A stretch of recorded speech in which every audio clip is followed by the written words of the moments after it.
Hello दोस्तों, मेरा नाम मुरली कुमार है और स्वागत है आप सभी का करियर विंग्स एकेडमी पर। तो हम लोग बिहार बोर्ड में जो 12th फिजिक्स से जो क्वेश्चन पूछे जाते हैं उनका सीरीज हम लोग शुरू करने जा रहे हैं। इसमें आपको 3 तरह के जो है लेक्चर मिलेंगे। पहले तो हम लोग अभी चूंकि एग्जाम नज़दीक आ गया है तो ऑब्जेक्टिव और सब्जेक्टिव पहले कवर कर लेते हैं। ऑब्जेक्टिव में और सब्जेक्टिव में जो क्वेश्चन बैंक में पूछे गए हैं और जो पूछने की संभावना है उसको कॉन्सेप्ट के साथ क्लियर करेंगे, ऑब्जेक्टिव में भी और सब्जेक्टिव में भी। चैप्टर के हिसाब से आपको प्ले लिस्ट अलग अलग मिल जाएगा। आप लोग अभी हम लोग फिलहाल ऑब्जेक्टिव शुरू कर रहे हैं और इसके साथ ही आपको सब्जेक्टिव के वीडियो जो चैप्टर हिसाब से चलते रहेगा। और पिछले लेक्चर में हम लोग सिलेबस के बारे में चर्चा किए थे और उसमें हम बताए थे कि हम लोग ऑप्टिक्स से शुरुआत करेंगे और ऑप्टिक्स में हम लोग फिजिक्स में जो है प्रकाश के द्वारा जो घटनाएं घटती है उसके बारे में अध्ययन करते हैं। तो इससे पहले आपको प्रकाश क्या है वो जान लेना जरूरी है और वो बताया गया है आपको। जो हम बुक हम लोगों को पढ़ना है चूंकि फिजिक्स का, और पहले बुक का जो 8वां चैप्टर है ऑप्टिक्स आपको दूसरे बुक में मिलेगा। दूसरे बुक का पहला और दूसरा चैप्टर आपको ऑप्टिक्स है। पहला चैप्टर है किरण प्रकाशिकी और दूसरा है तरंग प्रकाशिकी, अर्थात रे ऑप्टिक्स और वेव ऑप्टिक्स। और इससे पहले वाला जो बुक है उसमें जो 8वां चैप्टर है उसका नाम है वैद्युत चुंबकीय तरंग। अभी हम लोग उस चैप्टर में प्रकाश के बारे में जान लेंगे और उससे जितने क्वेश्चन पूछे गए हैं तो आपको ऑप्टिक्स समझने में आसानी रहेगी। प्रकाश के बारे में जो पहले हम लोग को समझ लेना जरूरी है। तो पहले हम लोग यहाँ से शुरुआत करते हैं। थोड़ा सा इसको बैकग्राउंड जान लेंगे अगर तो बेहतर रहेगा। थोड़ा सा ये देख लीजिए कि हम लोग ये जानते हैं कि विज्ञान जो है इसमें हम लोग दो तरह का विज्ञान को 2 भाग में बांटते हैं। एक तो होता है सजीव वस्तुओं का विज्ञान और दूसरा होता है निर्जीव वस्तुओं का विज्ञान। निर्जीव वस्तु और दूसरा होता है सजीव वस्तु। तो विज्ञान में हम लोग 2 तरह के वस्तुओं के बारे में अध्ययन करते हैं। क्योंकि दुनिया में आपको 2 ही चीजें मिलेंगी, या तो वो निर्जीव है या फिर सजीव है। तो जो निर्जीव वस्तु सजीव, पहले सजीव वस्तु देख लीजिए कि सजीव वस्तु को हम लोग बायोलॉजी में पढ़ते हैं, जीव विज्ञान, और इसको भी 2 भाग में बांटा गया है, जंतु विज्ञान और वनस्पति विज्ञान। अर्थात जंतु विज्ञान में हम लोग पशु पक्षी और मानव के बारे में पढ़ते हैं, वनस्पति विज्ञान में पेड़ पौधों के बारे में पढ़ते हैं। तो ये तो हो गया पूरा सजीव जगत जिसमें पूर्णतः सजीवों का अध्ययन किया जाता है। लेकिन अगर आप निर्जीव वस्तुओं का देखिएगा तो निर्जीव वस्तुओं में इसमें भी 2 तरह के भाग हैं। एक आपको है फिजिक्स और दूसरा है केमिस्ट्री। अब इन दोनों में जो बेसिक अंतर है, अब तो चूंकि पढ़ाई का दायरा बहुत ज्यादा वास्ट हो चुका है तो मोटे तौर पर हम समझेंगे कि दोनों में बेसिक अंतर क्या है। तो एक एग्जांपल से समझिए, जैसे जल को हम एग्जांपल लेते हैं। तो अगर आप जल के बारे में कहिएगा, ये जो जल है, जल का फॉर्मूला क्या होता है? H2O। जल का फॉर्मूला होता है H2O। मतलब जल की आंतरिक संरचना क्या है, जल कैसे बना है, किससे बना है? तो जल बना है हाइड्रोजन के 2 अणु से और ऑक्सीजन के 1 अणु से, इससे जल बनता है। तो इनके आंतरिक संरचना के बारे में हम लोग केमिस्ट्री में पढ़ते हैं कि ये कैसे बना है, इनकी आंतरिक संरचना कैसी होती है, इनके बीच में बंध कैसा होता है, इन सब को बारे में हम लोग पढ़ते हैं। लेकिन अगर इसी जल को अगर फिजिक्स में उपयोग किया जाए तो हम लोग ये पढ़ते हैं कि जल एक फोर्स अप्लाई करती है ऊपर की ओर, एक बल लगाती है, किसी भी वस्तु को ऊपर की ओर धकेलती है, जिसे हम लोग उत्प्लावक बल कहते हैं, आर्किमिडीज का जो सिद्धांत है। तो कुल मिलाकर देखा जाए तो किसी भी वस्तु के आंतरिक संरचना की बात केमिस्ट्री करता है, लेकिन उसी वस्तु के द्वारा जो घटनाएं घटती है, जल की आंतरिक संरचना के बारे में केमिस्ट्री बात करती है, लेकिन जल द्वारा जो घटना घटती है कि जल के आंतरिक गुण क्या है उसको हम लोग उससे कोई मतलब नहीं, लेकिन जल एक बल लगाती है, अर्थात जल द्वारा एक घटना घटित होती है जिसे उत्प्लावक बल कहते हैं। तो किसी भी वस्तु के द्वारा घटित घटनाओं का अध्ययन हम लोग मेनली फिजिक्स में करते हैं। लेकिन किसी भी वस्तु का जो आंतरिक संरचना होता है, कैसे बना है, किस तरह से उसका जो है स्ट्रक्चर, सब वो सब हम लोग देखते हैं केमिस्ट्री में। तो हम लोग फिजिक्स शुरू कर रहे हैं। फिजिक्स का जो बेसिक बात है, आप इसको थोड़ा सा इस तरह से समझ लीजिए कि आपको दुनिया में 2 ही चीजें मिलेगी, या तो वो कण है या फिर ऊर्जा है। बस 2 ही रूप में आपको किसी भी चीज को 2 ही रूप में मिलेगा आपको, कण या फिर ऊर्जा। अब कण के बारे में आप लोग पढ़े होंगे कि कण कैसे गति करती है। जैसे हम लोग 11th में पढ़े थे, हमारे मतलब आप 11th में पढ़े होंगे कि कण जो है एक तो होता है सरल रेखीय गति, अर्थात एक सरल रेखा पर चलती है तो सरल रेखीय गति, लेकिन अगर वृत्तीय पथ पर चलती है तो वृत्तीय गति। एक होता है दोलनी गति। दोलनी गति वो होता है जिसमें कोई वस्तु जो है किसी खास पॉइंट के आगे पीछे गति करती रहती है, उसे हम लोग दोलनी गति कहते हैं। इस तरह के कई गति होती है, जिगजैग मोशन, बहुत सारे मोशन होते हैं, लेकिन हमारे सिलेबस में मेनली ये तीन हम लोग पढ़ते थे। 11th में आप पढ़े होंगे ये तीन प्रकार के कि कण के द्वारा जो गति होती है, जो कण के द्वारा और भी बहुत सारी घटनाएं होती है। तो अब आते हैं ऊर्जा। दुनिया में दो ही चीजें हैं, कण और ऊर्जा, और हर कण चलने के लिए ऊर्जा इस्तेमाल करती है। बिना ऊर्जा के कोई कण का न वजूद हो सकता है न वो गति कर सकता है। तो कोई भी ऊर्जा जो होता है एक जगह से दूसरे जगह तक स्थानांतरित कैसे होती है, वो अर्थात वो चलती कैसे है। तो कोई भी ऊर्जा चलने का जो उसका पथ होता है वो कुछ इस तरह का होता है।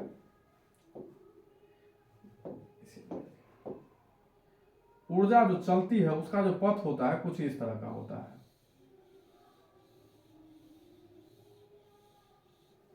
अगले स्लाइड में देख लीजिए। यहाँ पर अगर ऊर्जा की बात किया जाए तो ऊर्जा जिस तरह के पथ पर चलती है वो ऊर्जा का पथ, जिस तरह के पथ पर चलती है ऊर्जा वो कुछ इस तरह की होती है, इस तरह होती है। और इसको हम लोग जो है इस तरह से बांट लेते हैं। इसे हम लोग कहते हैं तरंग। लेकिन अगर आप गौर से देखिएगा तो देखिए यहां से यहां तक, फिर देखिए एक बार, लेकिन इसके बाद ये रिपीट कर रहा है फिर से, जैसे यहां से शुरू हुआ ऊपर की ओर गई, और हर जगह यहाँ पर बनाने में थोड़ा सा दिक्कत हो सकता है, लेकिन ये सब एक समान होता है। ये एकदम हाइट जो होता है सबका समान होता है।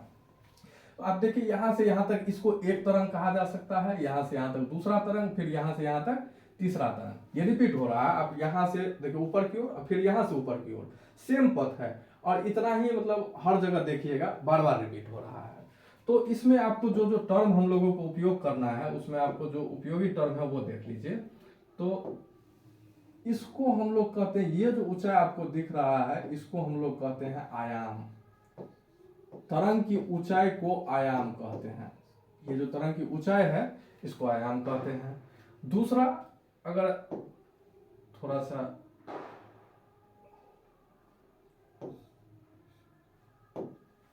देखिए, यहां से यहां तक की लंबाई अर्थात पूरे एक तरंग की लंबाई, ये एक्सिस पर ये जो अक्ष बनाए हैं उस पर, उस हिसाब से पूरे एक तरंग की लंबाई, या फिर ये कह सकते हैं कि यहां से यहां तक की लंबाई, ये भी एक तरंग है। इसके बाद देखिए यहां से नीचे की ओर होना शुरू हुआ, यहां से नीचे की ओर होना शुरू हुआ, या फिर आप यहां से यहां तक की लंबाई, किसी भी लंबाई को, पूरे एक तरंग की लंबाई को, यहां से यहां तक की लंबाई देख लीजिए, यहां से नीचे की ओर होना शुरू हुआ, फिर से यहां से नीचे की ओर होना शुरू हुआ, अर्थात जहां से पथ का रिपीटेशन होता है उतने पथ की लंबाई को हम लोग कहते हैं तरंगदैर्घ्य। ये वाला इस कलर में जो भी है उसको हम लोग कहते हैं तरंगदैर्घ्य। एक तरंग की लंबाई को हम लोग तरंगदैर्घ्य कहते हैं। अब आवृत्ति, एक टर्म जो है वो होता है आवृत्ति। आवृत्ति किसको कहते हैं? तो एक सेकंड में पार करने वाले तरंग की संख्या। एक सेकंड में किसी खास जगह से, किसी स्थान से, एक सेकंड में किसी वस्तु से, किसी बिंदु से, एक सेकंड में किसी बिंदु से पार करने वाले तरंग की संख्या, पार करने वाले तरंग की संख्या, ये कहलाती है आवृत्ति। किसी भी तरंग की जो आवृत्ति होती है, एक सेकंड में किसी बिंदु से, एक सेकंड में किसी बिंदु से पार करने वाली तरंग की संख्या आवृत्ति कहलाती है, आवृत्ति कहलाती है। इसको अगर एग्जांपल से ऐसे समझिए कि कोई आदमी मान लीजिए ढोल पीट रहा है, तो एक सेकंड वो जितनी बार पीट ले रहा है ढोल को, वो उसकी आवृत्ति हुई। अगर एक सेकंड में 10 बार पीट लिया तो वो उसकी आवृत्ति 10 हो गई। अगर एक सेकंड में 20 बार पीट लिया तो उसकी आवृत्ति 20 हो गई। इसी तरह आप किसी खास बिंदु पर बैठ जाइए, यहां पर मान लेते हैं कि आप यहां पर बैठ गए, और इस बिंदु पर देखिए कि एक सेकंड में कितने तरंग पार कर रही है। ये जो है इसकी आवृत्ति होगी। अगर एक सेकंड, एक तरंग किसको कहते हैं, यहां से यहां तक एक तरंग हुआ, तो एक सेकंड में यहां से जितनी तरंगे पार कर पाएगी वो उसकी आवृत्ति होगी। आवृत्ति देखिए, तरंगदैर्घ्य को हम लोग मापते हैं, तरंगदैर्घ्य को मापते हैं वैसे नैनोमीटर में या फिर एंगस्ट्रम में, एंगस्ट्रम में, नैनोमीटर या एंगस्ट्रम। और एंगस्ट्रम का जो नैनोमीटर या एंगस्ट्रम, एंगस्ट्रम, ठीक है, इसको एंगस्ट्रम बोलते हैं। और ये एन से नैनो और एम से मीटर, इसमें तरंगदैर्घ्य को मापते हैं। लेकिन आवृत्ति को मापा जाता है हर्ट्ज में। आवृत्ति का ऐसा मात्रक होता है हर्ट्ज, इसको हर्ट्ज पढ़ते हैं, हर्ट्ज, ये मात्रक हुआ इसका। आवृत्ति का ऐसा मात्रक हर्ट्ज होता है। और इसका आवृत्ति को इस तरह से, ये जो इसका आवृत्ति का सूचक कह सकते हैं, इसको दर्शाते हैं जिस टर्म में, उसको इस तरह से दर्शाते हैं। आवृत्ति को या तो इसको न्यू कहते हैं, न्यू, या फिर कहीं कहीं आप इस तरह से भी देखिएगा, इसको फ्रीक्वेंसी, आवृत्ति को अंग्रेजी में फ्रीक्वेंसी कहते हैं, इसलिए एफ से दर्शा देते हैं। तरंगदैर्घ्य को लैम्डा से दर्शाते हैं, तरंगदैर्घ्य को लैम्डा से दर्शाते हैं, ठीक है। अब लैम्डा और आवृत्ति में जो संबंध होता है वो होता है लैम्डा बराबर सी बटा न्यू। ये संबंध याद रखिएगा। ये देखिए, ये इनवर्सली प्रोपोर्शनल होता है। तरंगदैर्घ्य बराबर, ये सी क्या है, प्रकाश की चाल, सी है प्रकाश की चाल, सी है प्रकाश की चाल, और इसका मान होता है 3 × 10⁸ मीटर पर सेकेंड। ये सी का मान होता है, ये तो कांस्टेंट हो गया। अब तरंगदैर्घ्य और आवृत्ति, मतलब ये इनवर्सली प्रोपोर्शनल है, अर्थात लैम्डा घटेगा, मतलब तरंगदैर्घ्य घटेगा तो आवृत्ति बढ़ेगा, और लैम्डा बढ़ेगा तो आवृत्ति घटेगा। मतलब इनवर्सली प्रोपोर्शनल है, एक बढ़ेगा तो दूसरा घटेगा, और दूसरा घटेगा तो दूसरा बढ़ेगा। मतलब ये घटा तो ये बढ़ा, और ये बढ़ा तो ये घटेगा। इनवर्सली प्रोपोर्शनल का यही मतलब होता है। तो जब भी हम कहेंगे कि तरंगदैर्घ्य बढ़ा तो उसका मतलब आवृत्ति घट जाएगा उसका, और जब तरंगदैर्घ्य अगर घटेगा तो आवृत्ति बढ़ जाएगा। ये होता है इसमें संबंध, ठीक है। सी न्यू है, इसको न्यू कहते हैं, ठीक है, लिखा हुआ है। और एक कला होता है आयाम, आप समझ लिए कि तरंग की ऊंचाई को हम लोग तरंग का आयाम कहते हैं। तरंगदैर्घ्य, आवृत्ति और कला एक टर्म है। ये कला हम लोग जो ऑप्टिक्स का दूसरा चैप्टर है वहां अच्छे से समझेंगे। तो वेग तो समझ गए कि जितने चाल एक सेकंड में चल रहा है उसको हम लोग वेग कहते हैं। अब एक बात और यहाँ पर समझ लीजिए कि ये जो आपको तरंग दिख रहा है, चूंकि ऊर्जा आप देख नहीं पाइएगा, ऊर्जा बहुत छोटे, मतलब ये जो तरंग होता है इसकी जो तरंगदैर्घ्य होती है बहुत छोटी रहती है, नैनोमीटर, मतलब 10⁻⁹ मीटर, 10⁻⁹ मीटर, इसको कहते हैं नैनोमीटर। ये होता है नैनोमीटर। इसको 10⁻⁹ मीटर को, मतलब 1 मीटर को आप लगभग में 10 करोड़ से डिवाइड कीजिए। 10⁹ मतलब 5 लाख होता है, 7 करोड़ हो गया, तो मतलब 1 अरब भाग में डिवाइड कीजिए, तब जाकर के ये जो है 1 नैनोमीटर, मतलब बहुत छोटा, नाखून से भी पतला लंबाई हो गया। और जब ये तरंग चलेगी तो कुछ इस तरह का दिखेगा, मतलब ये जो तरंग आपको ऐसे ऐसे दिख रहा है, मतलब एक सरल रेखा में जाते हुए दिखेगा। इसलिए इसको तरंग के पथ को हम लोग किरण कहते हैं। तरंग के पथ को किरण कहते हैं। जो भी रास्ता पर, किरण किसको कहेंगे, तो तरंग के पथ को किरण कहते हैं। ये चूंकि इतना छोटा तरंगदैर्घ्य है इसका कि हम लोग इसको किरण के समान, मतलब एक सरल रेखा में जाते हुए देखते हैं। तरंग के पथ को किरण कहते हैं, ठीक है। तो इतना बात हम लोग समझ गए। अब जो है पहले हम लोग, इसीलिए इतना बात, और बहुत सारे कंसेप्ट है जिसमें हम लोग पहले देखे, पहले कंसेप्ट समझ लेना आसान, मतलब अच्छा है। उसके बाद हम लोग इतने सवाल हम लोगों के 14, इस वीडियो में आप लोगों को, इस लेक्चर में 14 जो है क्वेश्चन हम लोग चर्चा करेंगे। टोटल 14 क्वेश्चन जो पूछे जा चुके हैं, जैसे जो भी क्वेश्चन है आप यहाँ पर देख सकते हैं कि ये 2023 में पूछा गया है कि एक्स किट ने क्या है, इसी तरह गामा किरणें क्या है 2020 में पूछा गया है, 2020-22 में, ये दोनों में पूछा गया कि विद्युत चुंबकीय तरंग कौन सा नहीं है। इस तरह क्वेश्चन जो भी है आपको, इन पर हम लोग जो चर्चा करेंगे, तो पहले हम लोगों को कॉन्सेप्ट समझ लेना जरूरी है। तो जितने कॉन्सेप्ट है पहले उसको देख लेते हैं हम लोगों के पास, ठीक है। तो किरण हम लोग समझ गए, हर शब्द को भी क्लियर कर चलते हैं। अब आते हैं कि तरंग क्या है। सॉरी, तरंग क्या है ये तो जान लिए कि ऊर्जा के पथ को ही तरंग कहते हैं। ऊर्जा जो एक तरह जगह से दूसरे जगह ट्रांसफर होती है उसे हम लोग तरंग कहते हैं। तरंग दो प्रकार के होते हैं, जो भी तरंग होता है वो दो प्रकार के होते हैं। एक होता है अनुप्रस्थ तरंग और एक होता है अनुदैर्घ्य तरंग। अनुप्रस्थ तरंग और अनुदैर्घ्य तरंग। दुनिया में जो भी तरंग है बस दो ही प्रकार की है, अनुप्रस्थ और अनुदैर्घ्य। जितने दुनिया में ऊर्जा है, चाहे उष्मा ऊर्जा की बात किया जाए, ध्वनि ऊर्जा की बात किया जाए, जितने प्रकार की ऊर्जा है, सब ऊर्जा जो है दो ही भाग में डिवाइड है, अनुप्रस्थ होगा या फिर अनुदैर्घ्य होगा, दो ही प्रकार के हैं।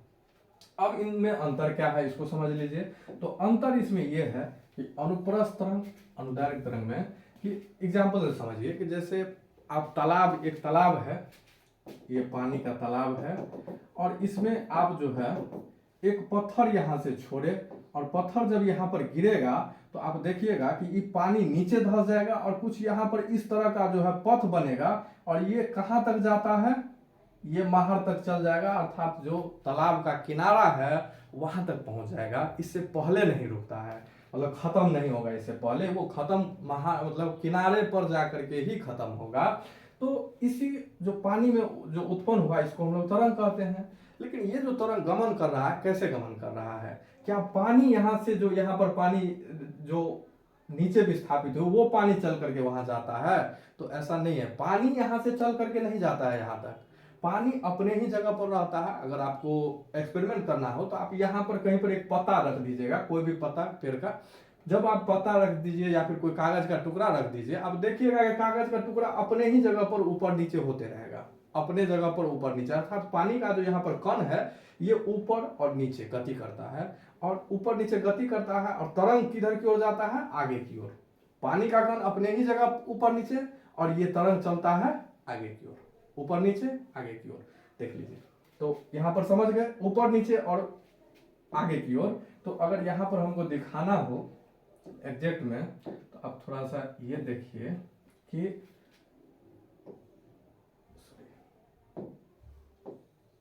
कण, अगर कण की बात किया जाए तो कण कैसे गति कर रही है, कण गति कर रही है ऐसे और ऐसे, ठीक है। लेकिन ये कण ऊपर, पानी का जो कण है ये ऊपर नीचे, अपने ही जगह पर ऊपर नीचे, जबकि तरंग किधर की ओर, आगे की ओर, तरंग आगे की ओर बढ़ती जा रही है। तो कण की गति इधर की ओर, जबकि तरंग की गति इधर की ओर, तरंग आगे की ओर बढ़ रही है, ठीक है। तो आप अगर ये समझ गए तो हम ये लिख सकते हैं कि अनुप्रस्थ तरंग का परिभाषा होगा कि वैसे तरंग जिसमें कण की गति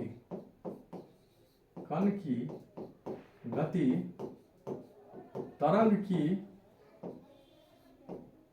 कण की गति की दिशा, कण की गति की दिशा तरंग के गति की दिशा के लंबवत होती है, लंबवत अर्थात 90 डिग्री होती है। देख लीजिए, कण ऊपर नीचे और तरंग इधर की ओर, मतलब ये लंबवत नहीं है, इस पर तरंग की दिशा का और कण की जो गति की दिशा है वो लंबवत है। तो अनुप्रस्थ तरंग में लंबवत होती है। अब आते हैं अनुदैर्घ्य तरंग पर। तो अनुदैर्घ्य तरंग को इस तरह से समझिए कि यहां पर हम बोल रहे हैं, ठीक है, हम बोले और हमारे सामने कोई व्यक्ति सुन रहा है, या फिर आप एग्जाम्पल खुद को इमेजिन कर लीजिए, यहाँ पर और आपका नाम कुछ भी रख लीजिए। यहाँ पर हम नाम रख लेते हैं, क्या नाम रख ले, कुछ भी, राघव नाम रख लेते हैं, राघव, ठीक है। और यहाँ पर है सुमित, ये इसको सुन रहा है, ठीक है, यहाँ पर खड़ा बैठा है सुमित। इसकी ये जो बोला, इसके बोलते ही यहाँ से ऊर्जा निकलती है, हम बोल रहे हैं हमारे मुंह से ऊर्जा निकल रही है, ठीक है। तो यहाँ पर क्या है, हवा है, हमारे आसपास क्या मौजूद होता है, हवा। और आप पढ़े होंगे कि हर चीज, चाहे वो ठोस हो या द्रव हो या गैस हो, हर चीज एक कण से बनी हुई है। दुनिया में के प्रत्येक पदार्थ छोटे छोटे कणों से बनी हुई है, जिसे या तो परमाणु कहते हैं या अणु कहते हैं। वैसे शुद्धतम पदार्थ जो तत्व है वो कण, उसका कण परमाणु कहलाता है, और यौगिक जो होता है उसका कण अणु कहलाता है। तो दुनिया में आपको तत्व, यौगिक और मिश्रण तीन ही प्रकार के चीज मिलते हैं, और हर चीज जो है कण से बने होते हैं। तो हमारे मतलब सुमित और राघव के बीच में क्या है, हवा है। इसी तरह जब राघव बोला, तो जैसे ही बोला इसके मुंह से ऊर्जा निकली, हवा ध्वनि एक ऊर्जा है। जैसे ही इसके मुंह से ऊर्जा निकली, तो ये क्या करेगा, ऊर्जा यहाँ जो कण है या जितने आसपास में कण है सबको क्या करेगा, आगे की ओर धक्का देगा। इस कण को आगे की ओर धक्का दिया, और ये आगे, सॉरी धक्का नहीं, ये कण आगे की ओर बढ़ा और अपने आगे वाले कण को धक्का दिया। यहाँ पर जो ये कण है इसको ये धक्का दिया, यहां से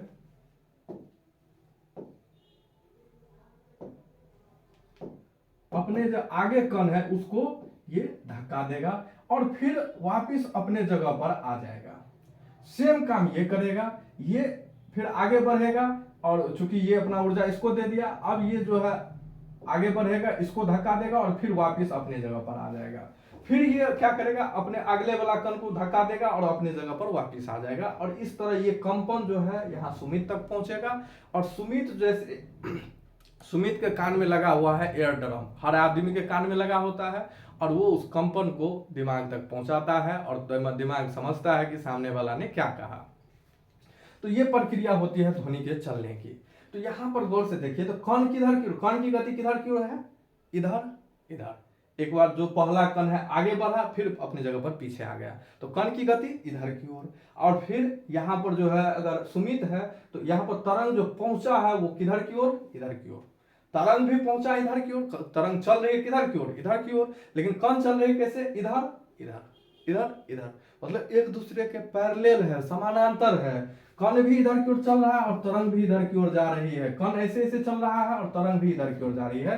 यही तो पैरेलल होता है, इसी को हम लोग पैरेलल कहते हैं। जबकि यहाँ पर कैसे है, लंबवत है, यहाँ पर कैसे है, पैरेलल है। तो यहाँ पर अगर हमको लिखना होगा तो क्या हम ये लिख सकते हैं कि, इसको थोड़ा सा ये खाली इतना रहने देते हैं, बाकी को मिटा देते हैं। क्या यहाँ पर ये लिखा जा सकता है कि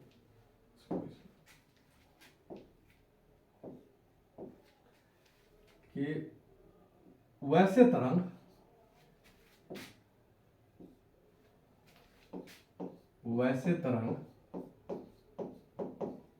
जिसमें कण की गति की दिशा, कण के गति की दिशा, कण के गति की दिशा तरंग के गति की दिशा के समानांतर हो, दिशा के समानांतर हो। अनुदैर्घ्य तरंग कहलाती है, अनुदैर्घ्य तरंग कहलाती है। ठीक है, यहां पर लंबवत है जबकि यहां पर समानांतर है। अनुदैर्घ्य तरंग में, सॉरी, अनुप्रस्थ में लंबवत, अनुदैर्घ्य में समानांतर। एक अंतर आपको कई बार एग्जाम में अंतर पूछ देता है कि अनुप्रस्थ तरंग और अनुदैर्घ्य तरंग में क्या अंतर है। तो एक तो अंतर ये हो गया कि कण और तरंग की दिशा ये इसमें लंबवत होती है और इसमें समानांतर होती है। दूसरा जो महत्वपूर्ण अंतर है इसके लिए ये है कि ये पहला तो परिभाषा हो गया, दूसरा इसके लिए माध्यम की आवश्यकता नहीं है, इसके लिए माध्यम की आवश्यकता नहीं है, माध्यम की आवश्यकता नहीं है। और इसके लिए अगर दूसरा की बात किया जाए तो इसके लिए माध्यम की आवश्यकता है, इसके लिए माध्यम की आवश्यकता है। अब माध्यम किसे कहते हैं? तो माध्यम या तो ठोस हो सकता है, या फिर द्रव हो सकता है, या फिर गैस। जैसे अभी हम बोल रहे हैं और सामने वाला व्यक्ति सुन रहा है, तो हम दोनों के बीच में संपर्क का माध्यम क्या है? हवा।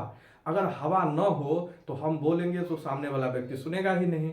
जैसे एग्जाम्पल के तौर पर अगर आप चंद्रमा पर चल जाइए तो आप बोलते बोलते अपना गला फाड़ लीजिए, सामने वाला व्यक्ति को कोई फर्क नहीं पड़ता है, उसको सुना ही नहीं देगा। तो यहाँ पर वहाँ चूंकि चंद्रमा पर माध्यम नहीं है और बिना माध्यम के ये जो ध्वनि तरंग है ये गमन नहीं कर सकती है।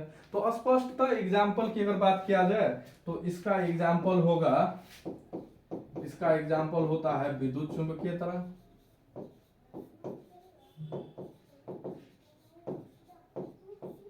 और यही हम लोगों का चैप्टर है, इसमें हम लोग अनुप्रस्थ तरंग, विद्युत चुंबकीय तरंग कैसी होती है? अनुप्रस्थ तरंग।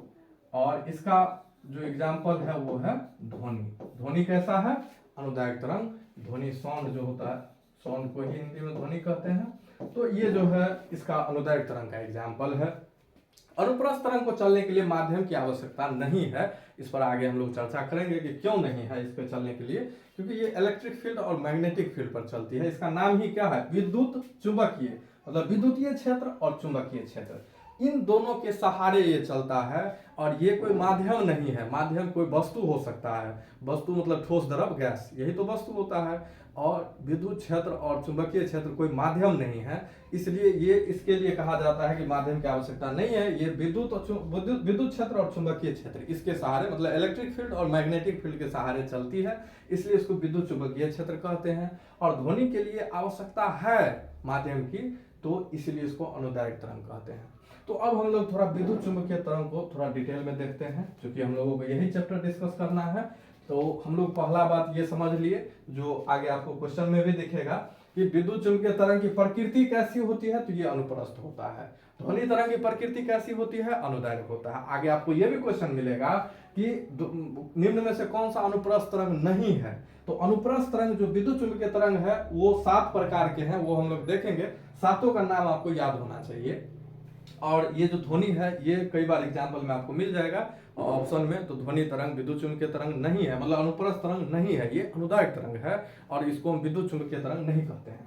ठीक है, तो पहला क्वेश्चन। दूसरा जो एग्जाम में आता है और जो इम्पोर्टेंट है हम लोगों के लिए, जो भी कॉन्सेप्ट इम्पोर्टेंट है सारे हम लोग जो क्या कहते हैं कि एनसीईआरटी के हिसाब से, जो बिहार बोर्ड में या किसी अन्य बोर्ड से, अगर आप यूपी बोर्ड से एग्जाम दे रहे हैं, फिर भी बिहार, खास करके हम लोग बिहार बोर्ड पर फोकस कर रहे हैं। यहाँ पर बिहार बोर्ड में जितने क्वेश्चन पूछे गए हैं उन पर हम लोग पूरा, जितने कॉन्सेप्ट उसमें जरूरत है और आपको एग्जाम में जितने पूछे जाएंगे सारे कॉन्सेप्ट यहाँ पर क्लियर करेंगे पहले हम लोग। तो पहले कॉन्सेप्ट देख लेते हैं, फिर क्वेश्चन को सोल्व करना आसान रहेगा। तो हम लोग पहुंच चुके हैं विद्युत चुंबकीय तरंग तक। अब हम लोग देखते हैं कि ये जो विद्युत चुंबकीय तरंग 7 प्रकार के हैं, ये कौन कौन से हैं? विद्युत चुंबकीय तरंग, ठीक है। पहला है इसमें से, पहला को हम लोग कहते हैं रेडियो तरंग।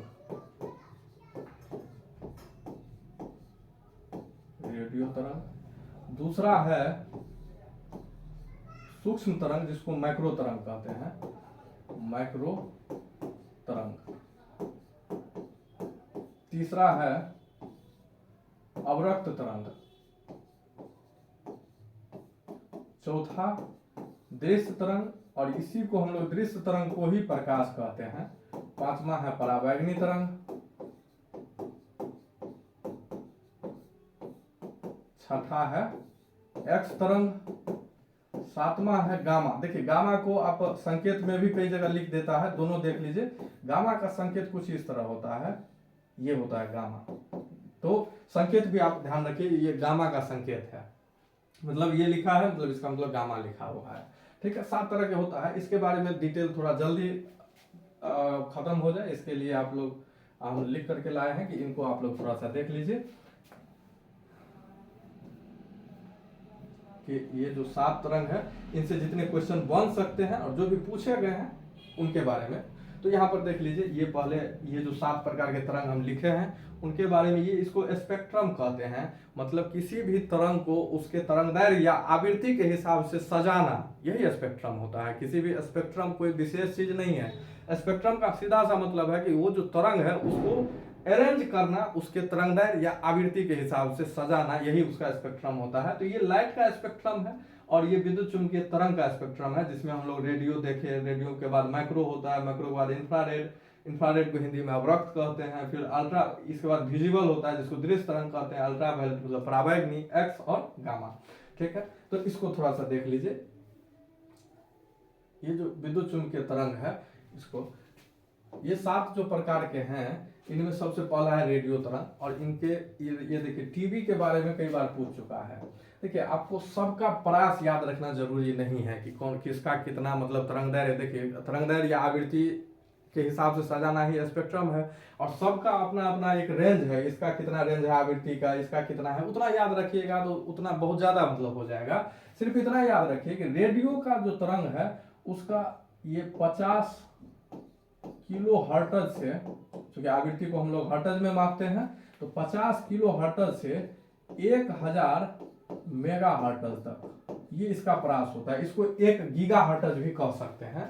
ठीक है, थोड़ा सा ये देख लीजिए कि किलो क्या होता है। जैसे आप लोग इंटरनेट स्पीड यूज करते हैं तो कई बार देखते होंगे कि केबी में देता है स्पीड, फिर एमबी होता है, फिर जीबी होता है। तो यहाँ पर जैसे केबी है तो के, इसके बाद केबी के बाद क्या होता है एमबी, फिर एमबी के बाद क्या होता है जीबी, फिर जीबी के बाद आ गया टीबी, टीबी के बाद आता है पीबी, पीबी के बाद आता है ईबी। ठीक है, के4 हो गया किलो, किलो बैट, M4 हो गया मेगा मतलब मेगा बैट, G4 हो गया गीगा मतलब गीगा बैट, T4 हो गया टेरा मतलब टेरा बैट, P4 होता है पेटा, पेटा बैट, और E4 होता है एक्सा, एक्सा बैट।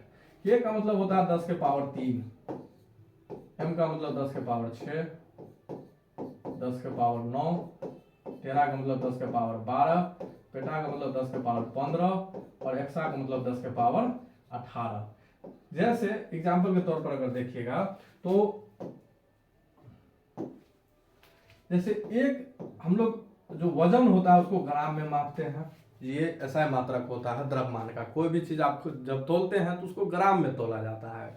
लेकिन यही जब 1000 ग्राम हो जाए तो इसको हम लोग क्या कहते हैं, 1 केजी, 1 किलोग्राम।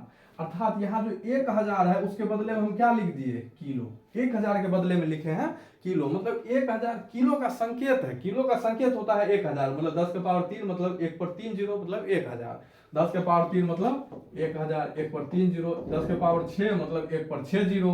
तो 1000 जो है ये किलो का संकेत होता है। ये कुछ यहाँ पर किलो कुछ मतलब मात्रक नहीं है, ये सूचक है। किसका, 1000 का सूचक होता है किलो। ठीक है, इसी तरह ये जो है किलो हर्ट्ज से लेकर के 1000 मेगा हर्ट्ज तक होता है। और इसका उपयोग, रेडियो तरंग का उपयोग कहाँ होता है, तो टीवी के मतलब टीवी चलाने के लिए और रेडियो चलाने के लिए। थोड़ा सा अगर आप ये समझिएगा कि टीवी सब काम कैसे करता है तो इसके बाद आपको समझना आसान हो जाएगा। देखिए, ये मान करके चलिए कि ये पृथ्वी है, यहाँ पर टीवी जो भी प्रसारण होता है वो कोई दूरदर्शन केंद्र से होता है। ये है दूरदर्शन केंद्र, जो पृथ्वी पर ही कहीं होगा, दूरदर्शन केंद्र। और यहाँ पर आप बैठे हुए हैं, यहाँ पर जो है ये कुर्सी लगा करके बैठा हुआ है कोई, वही मान लीजिए कोई भी बैठा हुआ है और यहाँ पर टीवी लगा हुआ है एक दीवार पर। आजकल तो हर टीवी जो है दीवाले पर लगा होता है टीवी। लेकिन टीवी चलाने के लिए क्या जरूरी होता है, डिश। यहाँ पर आपके घर पर कहीं न कहीं डिश लगा होगा। ठीक है, अब ये डिश जो है जैसे ही दूरदर्शन केंद्र, और यहाँ पर भी एक होता है, यहाँ पर बड़का डिश होता है। ठीक है, और हमारे वायुमंडल में कहीं न एक जगह सैटेलाइट छोड़ा जाता है। इसको उपग्रह जो है कहीं छोड़ा जाता है। उपग्रह, उपग्रह कुछ इस प्रकार का होता है, इसमें सोलर पैनल लगा होता है। ये हमारे वायुमंडल में, जैसे आजकल सुने होंगे कि चंद्रयान जो 3 लॉन्च हुआ है वो छोड़ा जाता है, वो PSLV GSLV प्रमोशन यान होता है, उसके माध्यम से सबको उपग्रह सबको अंतरिक्ष में छोड़ा जाता है। और यही सब मौसम के बारे में तो मतलब यहाँ पर आप देख सकते हैं कि संचार, इसको संचार साधन कहते हैं, इसमें उपयोग होता है। और इसमें यहाँ पर एक लगा होता है ट्रांसपोंडर। ये मेन काम इसी का होता है, इस ट्रांसपोंडर का। ये ट्रांसपोंडर क्या करता है कि यहां से एक आवृत्ति ये दूरदर्शन केंद्र भेजता है किसके पास, इस उपग्रह के पास। और इस आवृत्ति को ये क्या करता है, अपने हिसाब से अरेंज करके इस आवृत्ति को फिर भेज देता है पूरे पृथ्वी पर आपके पास, ठीक है। और ये जो आवृत्ति तरंग उधर जो भेजा गया है, ऊर्जा जो भेजा गया है तरंग को, इसी को हम लोग कहते हैं रेडियो तरंग। और बिना रेडियो तरंग के ये उपयोग नहीं किया जा सकता है। रेडियो तरंग के माध्यम से ये जो है आपका टीवी चलता है, ठीक है। तो थोड़ा सा आप समझ गए कि टीवी हो या कोई मतलब आप मोबाइल से आप यूज करते हैं, जैसे मोबाइल सभी जो भी इंटरनेट सब जितने भी संचार के माध्यम है लगभग इसी तरह काम करते हैं। लेकिन अब हर तरह के तरंग उपयोग किए जाते हैं, लेकिन टीवी के लिए अभी भी रेडियो तरंग का उपयोग होता है, ठीक है। तो टीवी का जो रेडियो ये जो आवृत्ति उपयोग होता है, ये कितना परास का होता है, कितना रेंज का होता है, तो 54 मेगा हर्ट्ज से 890 मेगा हर्ट्ज।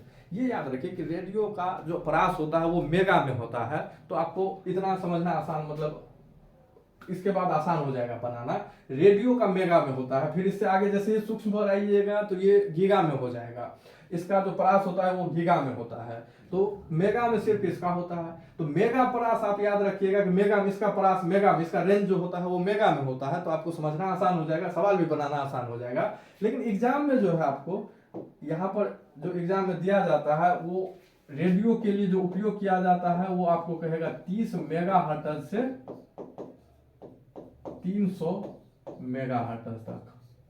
लेकिन एनसीईआरटी में ये डाटा आपको दिया गया है 54 मेगा हर्ट्ज से 890 मेगा हर्ट्ज तक। लेकिन एग्जाम में सब जगह 2 बार पूछा गया है, 3 बार पूछा गया है, और तीनों बार यही ऑप्शन में था 30 मेगा हर्ट्ज से 300 मेगा हर्ट्ज। तो ये तो इसी के अंदर में आ जाता है, तो कोई दिक्कत नहीं, आप इसी को याद रखिए। लेकिन अगर आप मेगा को याद रखते हैं तो फिर आपका काम बन गया। इसका भी देखिए, रेडियो का भी जो बैंड होता है वो मेगा में ही होता है, 88 मेगा हर्ट्ज से 108 मेगा हर्ट्ज तक। तो अभी तक देखिए टीवी के बारे में पूछा जा चुका है कि टीवी का जो रेंज होता है वो कितना होता है, लेकिन रेडियो बैंड का जो परास है वो नहीं पूछा गया है। वो पूछा जा सकता है आपसे, तो ये भी याद रखिए 88 मेगा हर्ट्ज से 108 मेगा हर्ट्ज। तो ऑप्शन आपको इसी तरह से मिल जाएगा, और आप जो है मेगा याद रखिए, ज्यादा आपके लिए सुविधा रहेगा। तो अब आते हैं अगला सूक्ष्म तरंग। तो रेडियो का देख लिए टीवी में यूज होता है, और एफएम में इस तरंग के सहारे जो टीवी चलता है हमारा, टीवी किस तरंग के सहारे चलता है, रेडियो तरंग के सहारे, एफएम रेडियो तरंग के सहारे। सूक्ष्म तरंग, इसका उपयोग होता है रडार में। एक तो इसका उपयोग होता है रडार में। रडार क्या होता है कि जैसे हम लोगों का जो रक्षा प्रणाली है, जो भी जो सैनिक सब होता है, कि कोई बाहरी मिसाइल, जैसे आजकल तो मिसाइल का सबसे ज्यादा खतरा रहता है, एक देश दूसरे देश पर मिसाइल छोड़ने पर तुला हुआ है। हाल फिलहाल में आप इजराइल फिलिस्तीन विवाद के बारे में सुने होंगे कि ये इस पर मिसाइल छोड़ रहा है, वो उस पर मिसाइल छोड़ रहा है। तो ये जो रक्षा प्रणाली होती है हमारी, उसमें रडार को शामिल किया जाता है। कि रक्षा प्रणाली में जैसे ही कोई बाहरी देश का मिसाइल हमारे देश में घुसेगा तो उसको पहचानने का काम करेगा यही रडार, ठीक है। तो ये रडार, और कोई बाहरी देश का वायुयान घुस गया या कुछ भी ऐसा घुसता है तो इसको पहचानने का काम रडार का ही होता है। तो रडार ये होता है, सूक्ष्म तरंग का उपयोग करता है। इसी तरह वाहन की गति मापने में आजकल हर जगह देखते होंगे कि पटना में भी हर जगह सीसीटीवी लगा दिया गया है। अब तो पुलिस हर जगह, कितना जगह मानव बल, जितना टेक्नोलॉजी का यही तो फायदा है कि जितना कम हो सके मानव बल का उपयोग किया जाए, मजदूरी जितना हो सके कम हो, और लोगों को जितना मेहनत कम करना पड़े, लोगों के जीवन को आसान करना ही टेक्नोलॉजी का काम है। तो पुलिस जो पहले धूप में खड़े रह करके ये सब काम करती थी चालान काटने का, अब वही काम सीसीटीवी लगा दिया गया है। जैसे ही आपको गड़बड़ी कीजिएगा, आपके मतलब सीसीटीवी में आपके गाड़ी का नंबर आ ही जाता है, उस पर ऑनलाइन चालान भेज दिया जाएगा। तो इसी तरह वाहन जो हाईवे पर अगर आप ज्यादा स्पीड में गाड़ी चला रहे हैं तो उसको मापने का काम कौन करता है, यही सूक्ष्म तरंग। इस तरह का एक उपकरण लगा दिया जाता है जो सूक्ष्म तरंग छोड़ते रहता है, और उस तरह से वो जो वापस लौटती है तो टकरा कर वापस लौटती है, तो इस तरह से उसके वाहन की गति का माप किया जाता है। और अगर आप ज्यादा गति पर चला रहे हैं, जो फिक्स गति किया गया है हाईवे के लिए, अगर उससे ज्यादा पर चला रहे हैं तो आप पर चलान आ जाएगा आपके गाड़ी पर। तो वाहन की गति मापने में इसका उपयोग होता है। माइक्रोवेव जो होता है, ये खाना गर्म करने वाला एक मशीन है, जो आपके खाना में पानी होता है, पानी को, हर चीज में पानी थोड़ा न बहुत है ही, हमारे वायुमंडल में जलवाष्प है, इसी कारण से हर चीज़ में, खाना में तो होता ही है पानी, तो उसी पानी को गर्म कर देता है जिससे पूरा खाना गर्म हो जाता है। तो गर्म करने में मेनली इसको माइक्रोवेव का उपयोग किया जाता है। इसके बाद एक और जो हम लोग इंटरनेट यूज करते हैं, ये जो इंटरनेट यूज करते हैं, इंटरनेट कौन सी तरंग पर काम करती है, तो ये सूक्ष्म तरंग पर ही इंटरनेट कार्य करती है। तो ये भी एक इम्पोर्टेंट हो गया आपको, इंटरनेट जो है सूक्ष्म तरंग पर कार्य करती है। अब अगला देखते हैं कि ये 2 तरंग हो गया, हम लोगों को 7 तरंग देखना है, तो 2 तरंग हो गया। अब अगला 7 तरंग है अवरक्त तरंग। अवरक्त तरंग की बात किया जाए तो अवरक्त तरंग को ही उष्मा तरंग कहते हैं, और ये पूछा जा सकता है आपको कि किसको उष्मा तरंग, निम्न में से किसको उष्मा तरंग कहा जाता है, तो वो है अवरक्त तरंग। अंग्रेजी में इसको कहते हैं infrared, infrared wave, infrared wave, ठीक है। तो ये जो है जल के कणों द्वारा इसको अवशोषित कर लिया जाता है, और इस कारण से जल की जो उष्मा है वो बढ़ जाती है, ताप बढ़ जाता है जल का, इसलिए इसको उष्मा तरंग कहा जाता है। और ये सिर्फ जल द्वारा ही नहीं, CO2, NH3 इस सब के द्वारा भी अवशोषित होता है, और इस कारण से वायुमंडल जो है अपना तापमान बनाए रखता है, क्योंकि हमारे वायुमंडल में CO2, NH3 है और जलवाष्प भी है, तो ये तो अवशोषित करता ही, इस सब भी अवशोषित कर लेता है। हमारा जो पृथ्वी है, सूर्य से जो जितनी भी तरंग आती है, प्रकाश तरंग आती है, तो चूंकि वो ऊर्जा है, उससे क्या होता है कि पृथ्वी गर्म होती है। गर्म होने के बाद ये जो ऊर्जा छोड़ती है, कोई भी गर्म चीज पिंड जो गर्म होने के बाद जो है, जब उस पर ऊर्जा देना छोड़ दीजिएगा तो वो उष्मा निकालना शुरू करता है। तो ये जो पृथ्वी द्वारा जो उष्मा छोड़ा जाता है, ये अवरक्त तरंग होता है। सूर्य से तो दृश्य तरंग आती है, जो हम लोगों को यहाँ पर है दृश्य तरंग, और ये पृथ्वी जो छोड़ता है वो अवरक्त तरंग होता है। लेकिन वायुमंडल द्वारा, इसमें वायुमंडल में जलवाष्प CO2, NH3 होता है, ये इसको अवशोषित कर लेता है, जिससे वायुमंडल गर्म हो जाता है। तो पृथ्वी का तापमान बनाए रखने में ये सहायक है, ये इस तरह से सहायक होता है। दूसरी बात, घर में जो प्रयुक्त हम लोगों का, ये बहुत इंपॉर्टेंट है, आपसे एग्जाम में पूछ सकता है कि चाहे टीवी हो या एसी हो, उसका जो रिमोट होता है, तो रिमोट में इंफ्रारेड तरंग का ही, मतलब अवरक्त तरंग का ही उपयोग किया जाता है। तो एग्जाम के लिए इंपॉर्टेंट है। आपको इलेक्ट्रॉनिक उपकरण जितने हैं, तो उसके रिमोट में आपको टीवी का रिमोट हो या एसी का रिमोट हो या अन्य तरह हर चीज के लिए अब रिमोट आ रहा है, गाड़ी के लिए रिमोट आ रहा है, हर चीज के लिए है लगभग में, तो उसमें जो है इंफ्रारेड तरंग का ही यूज किया जाता है। और ये जो नाइट कैमरा है, इसमें आपको अवरक्त तरंग का उपयोग किया जाता है। एग्जाम्पल के तौर पर अगर आप मान करके चलिए कि शेर, तो बहुत सारे, हमारा जो आंख है, जो मानव का आंख है, वो सिर्फ दृश्य तरंग को देख सकता है, बाकी किसी भी तरंग को नहीं देख सकता है। लेकिन शेर का जो आंख बनाया गया है, वो तो दृश्य में देख ही सकता है, वो इंफ्रारेड में भी देख सकता है, मतलब अवरक्त में भी देख सकता है। ऐसा क्यों? तो आप अगर मान करके चलिए कि घना अंधेरा है, बहुत अंधेरा है, और आपके सामने कोई शेर आ गया, तो ये मत सोचिएगा कि अंधेरा है शेर को नहीं दिखाई देगा, वो आपको स्पष्ट देख लेगा, क्योंकि उसको अवरक्त तरंग देखने की क्षमता होती है। और रात के समय में अवरक्त तरंग, मतलब ये किसी न कोई विकिरण हमेशा हमारे आसपास मौजूद है, मैक्रो तरंग, उसी के साथ टीवी चल रहा है, रेडियो तरंग, हमारे आसपास रेडियो तरंग तो है ही, वो जो उपग्रह छोड़ता है तो हर जगह रेडियो तरंग फैलता है, तो हमारे आसपास तो बहुत सारे तरंग हैं, और उसी तरंग के सहारे शेर जो है इन अवरक्त तरंग के सहारे हम लोगों को देख सकता है, एकदम रात के समय में भी क्लियर कट देख सकता है। तो ये मत सोचिएगा कि शेर है, रात का समय है, घना अंधेरा है, तो बिल्कुल नहीं देखेगा, एकदम आपको देख लेगा और चबा लेगा पूरा। इसलिए ये चालाकी नहीं कि अंधेरा है तो शेर नहीं देखेगा, वो देख सकता है। तो अवरक्त इसी तर्ज पर जो है नेट कैमरा बनाया गया है, ताकि वो अवरक्त तरंग में देख सके, और रात में जो चोरी चकारी होता है तो उस तरह के CCTV कैमरा जो होता है, जो रात में देख सकता है, उसमें इसी तरंग का उपयोग किया जाता है, उसी आधार पर ये नेट कैमरा बनाया जाता है। तो नेट कैमरा में कौन से तरंग का उपयोग? इंफ्रारेड अर्थात अवरक्त का। और दृश्य तरंग का तो हम लोग आगे पढ़ेंगे ही डिटेल में, कि प्रकाश, दृश्य तरंग के विकिरण को ही प्रकाश कहते हैं।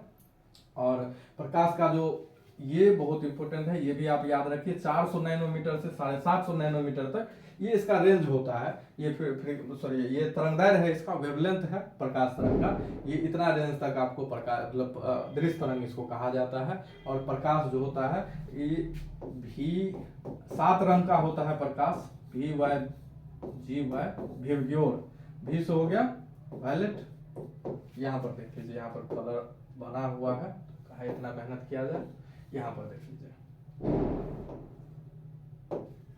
देखिए ये है वायलेट, VIB GY VYOR, विवगोर। V फॉर वॉयलेट, वॉयलेट मतलब बैगनी। I फॉर इंडिगो, इंडिगो मतलब जामुनी। B for blue, G for green, Y for yellow, O for orange, R for red. देख सकते हैं कि ये बैगनी है, ये जामुनी है, ये ब्लू है, ये ग्रीन है, ये येलो है, और ये ऑरेंज, और ये रेड। ये 7 कलर के प्रकाश होते हैं। इन 7 को अगर आप मिला दीजिएगा एक साथ तो व्हाइट कलर बनता है, घोल दीजिएगा तो काला रंग बनता है। तो ये बाद बाकी जितने कलर है वो मिश्रण है इन्हीं 7 कलर का। इन्हीं में से कोई 1 2 3 4 को मिला करके अलग अलग तरह के रंग बनाए जाते हैं। बाद बाकी बेसिक कलर नहीं है, बेसिक कलर बस 7 है। ठीक है। इसी तरह इंद्रधनुष में आप देखते होंगे कि जब सूर्य का प्रकाश श्वेत रंग का होता है, वो जब पानी के बूंद से गुजरता है, हम लोग देखेंगे अब बर्तन चैप्टर जब आप बर्तन पढ़ेंगे तो वहां पर इंद्रधनुष हम लोगों को पढ़ना ही है, तो वो 7 रंग में विभक्त हो जाता है, और ये यही 7 रंग है। और ये तरंगदैर्घ्य का बढ़ता क्रम है, अर्थात देखिए ये 400 नैनोमीटर है और ये 700 नैनोमीटर है। मतलब सबसे कम तरंगदैर्घ्य किसका होगा? वायलेट का। सबसे ज्यादा रेड का। तो यहां से यहां तक जो है तरंगदैर्घ्य, इधर से इधर की ओर बढ़ेंगे तो तरंगदैर्घ्य बढ़ेगा, तरंगदैर्घ्य बढ़ेगा। और इसी तर्ज पर आपको बताए थे कि जब तरंगदैर्घ्य बढ़ेगा तो आवृत्ति घटेगा, तरंगदैर्घ्य बढ़ेगा तो आवृत्ति घटेगा। चूंकि तरंगदैर्घ्य और आवृत्ति में क्या संबंध होता है? लैम्डा बराबर c बटा न्यू। लैम्डा बढ़ेगा, आवृत्ति घटेगा। तो ये जो होता है यहां से यहां तक सबसे ज्यादा तरंगदैर्घ्य किसका? रेड का, लाल का। इससे कम ऑरेंज का, इससे कम येलो का, इससे कम ग्रीन का। ठीक है। तो ये जो है प्रकाश के बारे में हम लोग देख लिए। अब अगला आते हैं, प्रकाश तक हो गया। अब परावैंगनी देख लीजिए। ये बहुत ही गर्म पिंड से उत्पन्न होता है जैसे कि सूर्य। ठीक है। और इनसे क्या होता है कि हमारे शरीर में त्वचा में मेलानिन पाया जाता है, और मेलानिन ही रंग का निर्धारण करता है। कोई आदमी काला है, ज्यादा काला है, उसका मतलब उसमें मेलानिन ज्यादा है। कोई बहुत गोरा है, उसमें मेलानिन बहुत कम है। तो मेलानिन से कलर निर्धारण होता है। और जैसे ही ये विकिरण पराबैंगनी तरंग हमारे शरीर पर पड़ती है तो ये जो है त्वचा को क्या कर, मेलानिन का अधिक उत्पादन करने लगता है, जिससे त्वचा जो है ताम्र रंग का हो जाता है, और ये त्वचा कैंसर का कारण बनता है। इससे त्वचा कैंसर हो सकता है। तो हानिकारक है ये तरंग हमारे लिए, लेकिन बहुत जगह उपयोगी भी है, जैसे नेत्र चिकित्सा में। और दूसरा जो सबसे इंपॉर्टेंट है उपयोगी इसमें है कि जल शोधक के रूप में आप जो भी आरओ यूज करते हैं जल को फिल्टर करने के लिए, कि जल को कीटाणु रहित बनाने के लिए, बैक्टीरिया सबको मारने के लिए जो उपयोग किया जाता है तरंग, वो होता है अब पराबैंगनी तरंग ही होता है। लेकिन दूसरी तरफ अगर ये डायरेक्ट हमारे शरीर पर पड़ जाए तो ये त्वचा कैंसर का कारण बन जाता है। तो सूर्य से जो पराबैंगनी किरण आती है वो ओजोन परत द्वारा इसको छांट लिया जाता है। आप लोग पढ़ेंगे सूर्य से जितने आते हैं, ये हमारे पृथ्वी वायुमंडल में एक परत ही बना हुआ है जो हमारे पृथ्वी से लगभग 35 किलोमीटर से लेकर के 50 किलोमीटर के बीच में इतना मोटा है। 15 किलोमीटर मोटा परत है पृथ्वी से, इतना ऊंचाई पर ये परत पाया जाता है जो पराबैंगनी किरण को रोक लेता है। लेकिन आजकल जो वायुमंडल प्रदूषण हो रहा है, इस प्रदूषण की वजह से इसमें छेद होता जा रहा है। आप सोच लीजिए कि 15 किलोमीटर मोटा लेयर है, उसमें छेद हो जा रहा है। और छेद किस कारण से हो रहा है? तो क्लोरोफ्लोरोकार्बन,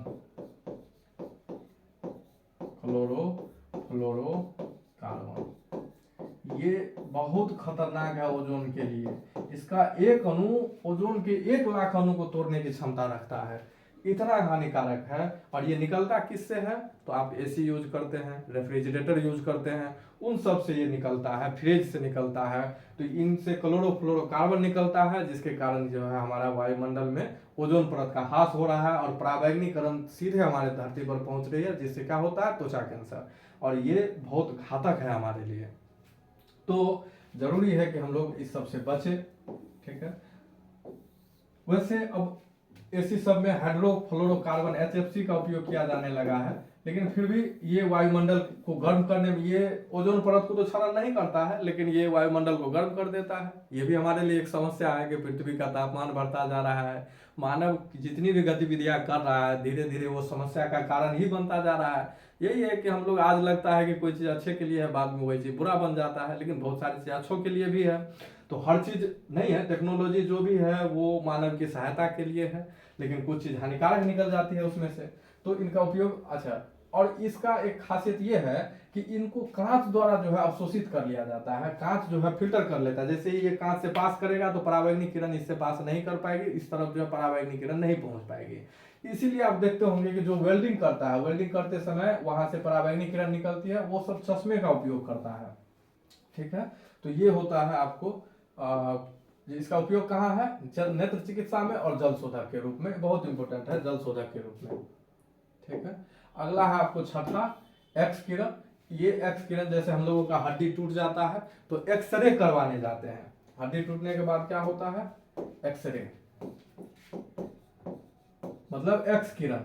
एक्स किरण क्या होता है कि हमारे चमड़ी को बेध दे जाता है और हड्डी तक पहुंच जाता है, लेकिन हड्डी को नहीं बेध पाता है, इसलिए वहां पर वो जैसे जैसे जाता है तो उसका एग्जैक्ट फिगर बना लेता है। और फिगर बनाने से जो है हम लोगों का एक एक्सरे निकलता है और वही से पता चलता है कि हड्डी टूटा है या नहीं टूटा है। तो एक्सरे का उपयोग आपको हड्डी टूटने मतलब जांच करने में और कुछ कैंसर के उपचार में भी होता है। अगला है गामा किरण। तो गामा किरण का उपयोग कैंसर उपचार में, और दूसरा बात कि ये जो है सबसे अधिक वेधन क्षमता है, मतलब अगर आपको यहाँ से अगर पार कर रही है ये किरण तो आपको ये काट करके जो है दो भाग में कर देगी।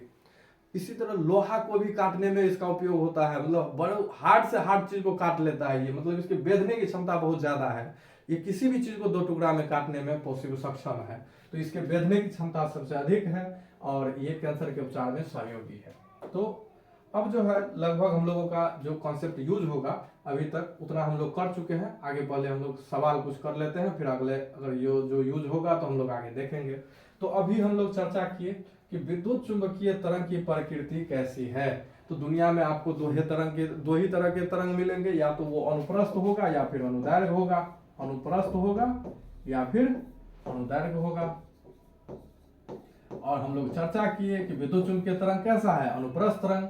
अनुप्रस्थ तरंग में कण की गति ऐसे ऐसे होगी तो तरंग की गति लंबवत चलेगी, मतलब ऊपर नीचे कण चलेगा तो तरंग ऐसे चलेगा, तो लंबवत होती है अनुप्रस्थ तरंग में। तो अनुप्रस्थ तरंग कैसा तरंग, विद्युत चुंबकीय तरंग कैसा है, अनुप्रस्थ तरंग। इसका सही उत्तर क्या हो जाएगा, अनुप्रस्थ तरंग, ये इसका सही उत्तर होगा।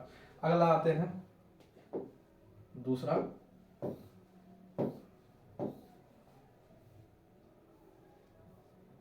दूसरा है कि एक्स किरणें हैं। तो अभी हम लोग चर्चा किए कि 7 तरह के तरंग हैं।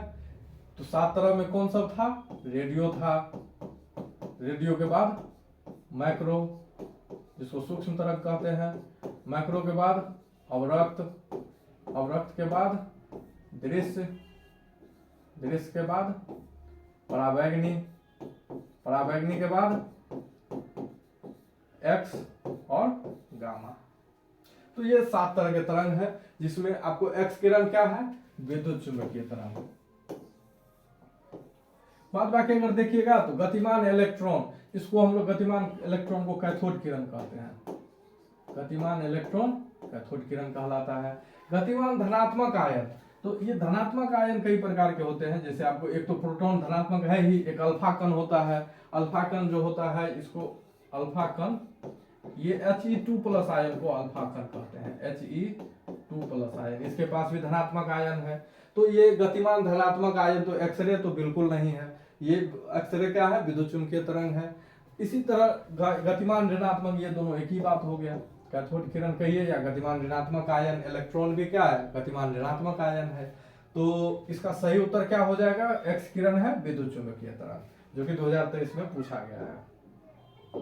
अगला जो क्वेश्चन है हम लोगों का कि गामा किरण की तरह है, इनमें से कौन सा जो है गामा किरण की तरह है। तो अल्फा किरण हम लोग चर्चा की, अल्फा किरण किसको कहते हैं, He2+ आयन, हीलियम के प्रोटॉन को हम लोग अल्फा किरण कहते हैं। इसके बाद बीटा किरण किसको कहते हैं, तो ये 2 प्रकार के होते हैं, E+ और E-। हम लोग रेडियो एक्टिविटी में अल्फा, बीटा और गामा तीनों तरह के तरंग उत्सर्जन होते हैं, वहां पर डिटेल हम लोग चर्चा करेंगे कि अल्फा बीटा, अल्फा किरण किसको कहते हैं, बीटा क्या है, गामा तो यहाँ हम देख ही लिए। तो बीटा किरण E+ और E- दोनों प्रकार के होते हैं। और कैथोड किरण इलेक्ट्रॉन जो गति करता है तो उसी को हम लोग कैथोड किरण कहते हैं। और ये इसका सही उत्तर क्या हो जाएगा कि गामा कैसा है, विद्युत चुम्बकीय तरंग है, और एक्स किरण कैसा है, ये भी विद्युत चुम्बकीय तरंग है। तो ये दोनों एक जैसा है, इसलिए सही उत्तर होगा दोनों ही विद्युत चुम्बकीय तरंग है, इसलिए इसको गामा किरण कैसा होगा, एक्स किरण की तरह होगा। भले ही इसके आवृत्ति में अंतर होता है, क्योंकि आवृत्ति के कारण ही ये दोनों अलग अलग है, और उसका जो गुण होता है वो भी अलग हो जाता है, लेकिन तरंग का प्रकृति एक जैसा है। बाद में अगला कह रहा है कि निम्न में से कौन सा विद्युत चुम्बकीय तरंग नहीं है। अभी हम लोग चर्चा किए 7 तरह में, 7 में कौन कौन से थे। सबसे पहला था रेडियो, माइक्रो, इसके बाद अवरक्त तरंग, फिर दृश्य तरंग, फिर पराबैंगनी तरंग, एक्स तरंग, गामा तरंग। इनमें आपको अवरक्त भी नजर आ रहा है, एक्स तरंग भी नजर आ रहा है, प्रकाश तरंग भी नजर आ रहा है, लेकिन आपको ध्वनि तरंग कैसा विद्युत चुम्बकीय तरंग है, नहीं। ध्वनि तरंग कैसा है, अनुदैर्घ्य तरंग। ध्वनि कैसा है, अनुदैर्घ्य तरंग। बाकी ये तीनों अनुप्रस्थ तरंग है, और जबकि ध्वनि अनुदैर्घ्य तरंग है। ठीक है, तो हमको यही पूछ रहा है कि विद्युत चुम्बकीय तरंग नहीं है। इनमें ये तीनों विद्युत चुम्बकीय तरंग है, लेकिन कौन नहीं है, तो ध्वनि तरंग नहीं है। तो इसका सही उत्तर क्या हो जाएगा, ध्वनि तरंग। तो निम्न में से कौन सा विद्युत चुम्बकीय तरंग नहीं है, ध्वनि तरंग। 7 को विद्युत चुम्बकीय तरंग है, 7 का नाम आपको याद होना चाहिए, एकदम ये जुबान पर रहना चाहिए। 20 और 22 दोनों में पूछा है। अगला पर है ये, अगला है हम लोगों का 5 नंबर कि कौन सा विद्युत चुम्बकीय तरंग का तरंगदैर्घ्य न्यूनतम है। देखिए अभी हम लोग इस बात पर चर्चा किए हैं, यहाँ देख लीजिए, विद्युत चुम्बकीय तरंग का तरंगदैर्घ्य न्यूनतम है। तो यहाँ देख लीजिए विद्युत चुम्बकीय तरंग, यहाँ से हम लोग बताए थे कि ये यहाँ से यहाँ तक जो है इसका आवृत्ति बढ़ता है, आवृत्ति बढ़ेगा। ऊपर से नीचे आने पर आवृत्ति बढ़ेगा, जबकि ऊपर से नीचे आने पर इसी का उल्टा क्या हो जाएगा, तरंगदैर्घ्य घटेगा। ऊपर से नीचे आने पर तरंगदैर्घ्य घटेगा, मतलब सबसे ज्यादा तरंगदैर्घ्य ऊपर होगा और यहाँ से घटते जाएगा। और गामा का सबसे कम तरंगदैर्घ्य होगा। तरंगदैर्घ्य सबसे कम गामा का, तरंगदैर्घ्य सबसे ज्यादा रेडियो का। लेकिन अगर आवृत्ति की बात किया जाए तो आवृत्ति सबसे ज्यादा गामा का और रेडियो का आवृत्ति सबसे कम होगा। ठीक है, तो यहाँ पर आइए हम लोग देखते हैं कि क्वेश्चन जो पूछा है,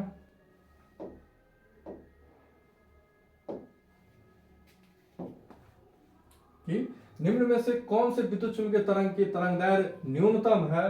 तो तरंगदैर्घ्य सबसे न्यूनतम होता है इसका गामा तरंग का। सबसे न्यूनतम तरंगदैर्घ्य होता है गामा तरंग, गामा का। ठीक है, और सबसे न्यूनतम गामा का। आगे, विद्युत चुम्बकीय तरंग के संचरण की दिशा होती है। इसको थोड़ा सा देख लीजिए, विद्युत चुम्बकीय तरंग के संचरण की दिशा कैसी होती है। ठीक है, ध्यान से देखिएगा। वैसे तो थोड़ा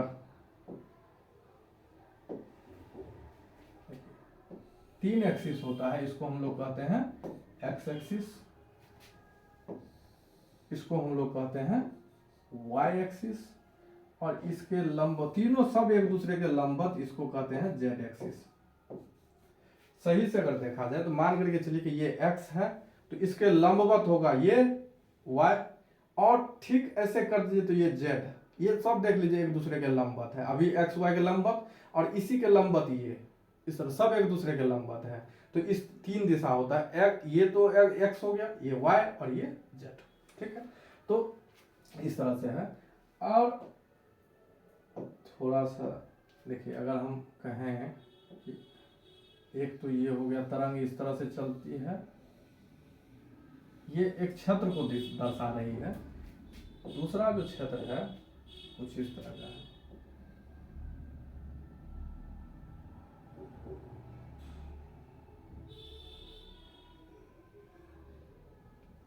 देखिए, आप जो देख रहे हैं, मतलब एक ऐसे ऐसे गति कर रहा है, एक ऐसे ऐसे गति कर रहा है।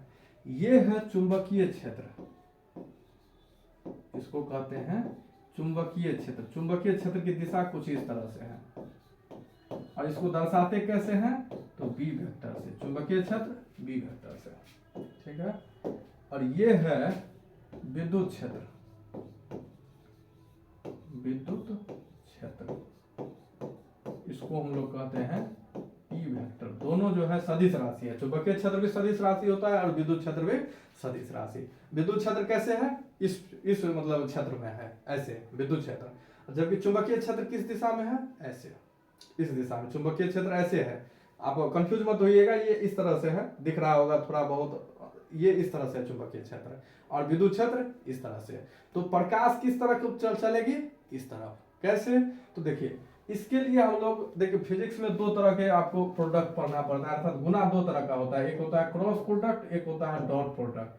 क्रॉस प्रोडक्ट को हम लोग कहते हैं वेक्टर, मतलब अगर आपको दिशा भी ज्ञात करना है तो वेक्टर प्रोडक्ट करते हैं, और इसको कहते हैं स्केलर प्रोडक्ट। अगर आपको दिशा नहीं चाहिए तो आप डॉट प्रोडक्ट कर सकते हैं। तो वेक्टर प्रोडक्ट से हमको दिशा भी निकलता है। तो यहाँ पर देखिए ये किसकी दिशा है, ई की, मतलब इलेक्ट्रिक फील्ड की, सॉरी ये है इलेक्ट्रिक फील्ड की, और ये है मैग्नेटिक फील्ड की। तो बी, ई के तरफ हाथ रखिए और बी की तरफ मोड़िए, ई की तरफ हाथ रखिए, ई की तरफ हाथ रखेंगे और आप बी की तरफ मोड़िए, तो ये जो दिशा होगा ये दिशा देता है आपको क्या कहते हैं, प्रकाश की दिशा। तो ई क्रॉस बी होता है, ई क्रॉस बी।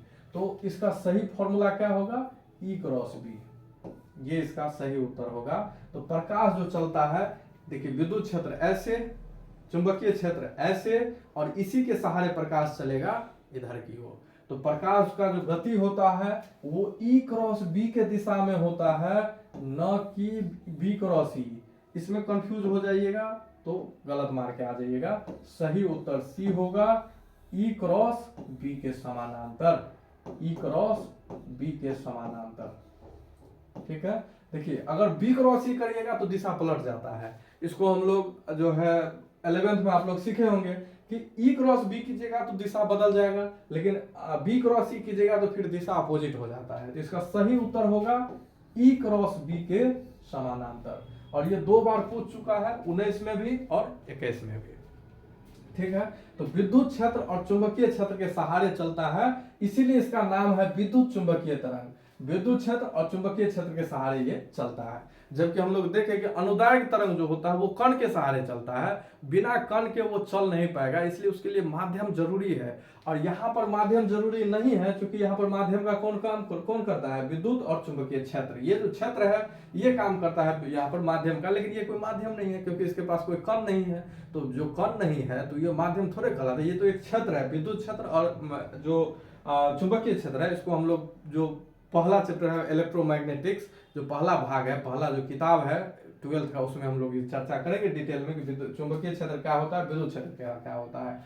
ये एक काल्पनिक क्षेत्र है जहाँ पर फोर्स अप्लाई होता है, जब यहाँ पर कोई आवेश आती है तो उस पर फोर्स का अनुभव होता है, लेकिन आपको ये इसमें कोई कण नहीं होता है, इसलिए ये माध्यम नहीं है। तो इसी के सहारे ये चलता है, इसको इसलिए इसको हम लोग विद्युत चुंबकीय क्षेत्र कहते हैं। तो इसका सही उत्तर होगा ई क्रॉस बी। अगला देखिए, ये तो आप याद कर लीजिए कि इसके चाल जो है, इसका फॉर्मूला क्या होता है चाल का।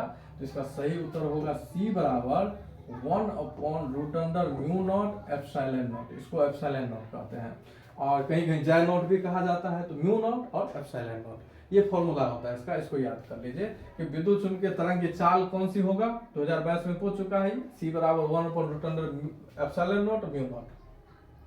ठीक है, ये फॉर्मूला पर ही है।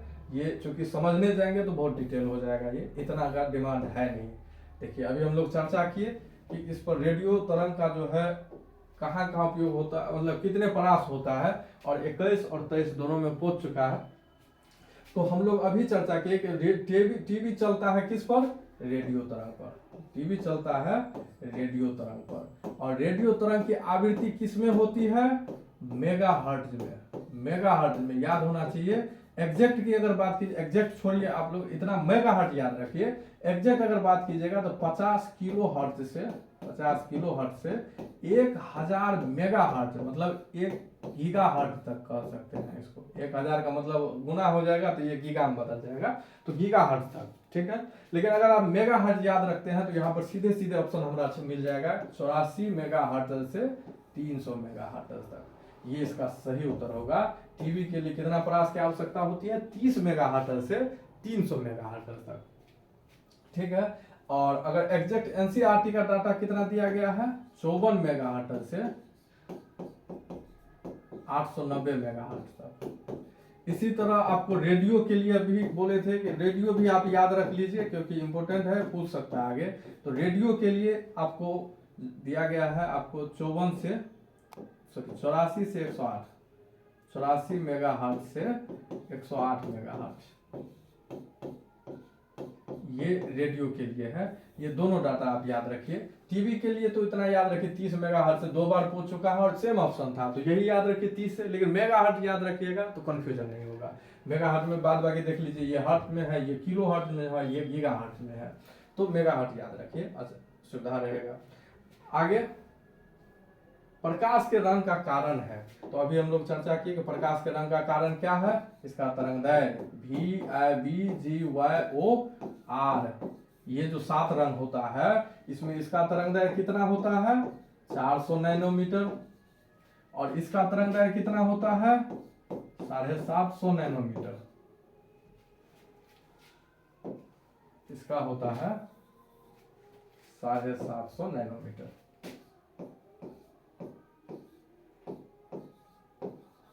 750 नैनोमीटर। तो ये इसके तरंगदैर्घ्य के कारण इसका जो है रंग बदलता है।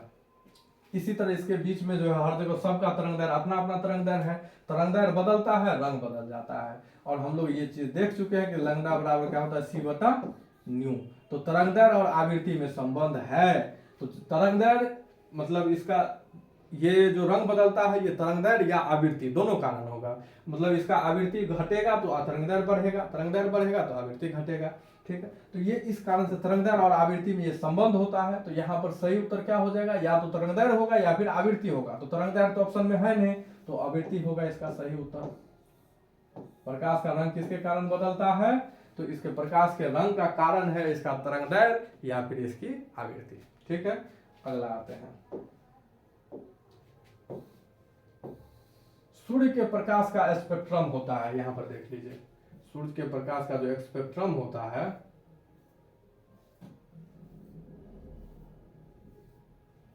ये किधर चल गया, सूर्य के प्रकाश का स्पेक्ट्रम। चलिए बताइए, यहाँ 400 से शुरू होता है, 700 नैनोमीटर पर जाकर के खत्म होता है। लेकिन इस बीच में कहीं भी आपको टूटा हुआ नजर नहीं आएगा। थोड़ा सा यहाँ पर देखिए कॉम्बिनेशन जो होता है, यहाँ पर कलर का जो है एक्सचेंज होते समय, देखिए कलर का एक्सचेंज होते समय कलर बदल रहा है, लेकिन कहीं भी टूटा हुआ नजर नहीं आएगा कि मतलब यहाँ गैप है, यहाँ मिल रहा है, यहाँ गैप है। लेकिन यहाँ पर लगातार जो है स्पेक्ट्रम मिलेगा, मतलब इसका हर तरंगदैर्घ्य पर इसका आवृत्ति मिलेगा, हर तरंगदैर्घ्य पर ये जो है मिल रहा है हमको प्रकाश का तरंगदैर्घ्य। कहीं भी ऐसा नहीं है कि मतलब 400 वाला है तो 401 वाला गैप है, 401 तरंगदैर्घ्य का है ही नहीं प्रकाश, हमारे पास है 401 का भी है, 402 का भी है, 403 का भी है, मतलब कहीं भी टूटा हमको नहीं नजर आता है। तो इस तरह के स्पेक्ट्रम को हम लोग कहते हैं सतत स्पेक्ट्रम, मतलब कंटिन्यूअस सतत स्पेक्ट्रम है। ये कैसा है, कंटिन्यूअस